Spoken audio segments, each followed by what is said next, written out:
अब हेलो गाइजहरू।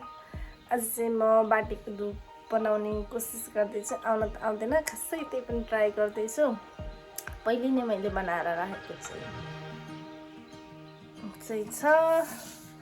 तर पनि अब नानीहरू स्कुल गयो अनि नानी बाबु दुइटै स्कुल गयो अनि म चाहिँ यहाँ बाटीको धुप यहाँ बनाउन आँट्दैछु। अनि यो छ पेपर, यहाँ छ यो धुपमा लाग्ने। यो मैले चाहिँ अस्ति यसरी धुप बनाएको थिएँ, यति बनाइसकेको छु। यसरी चाहिन्छ भने सम्पर्क गर्नु होला। अब आउनुहोस् है त म कसरी धुप बनाउँछु। अब हेरौँ, तपाईँहरू पनि घरमा बसी बसी धुप बनाउन सक्नुहुन्छ।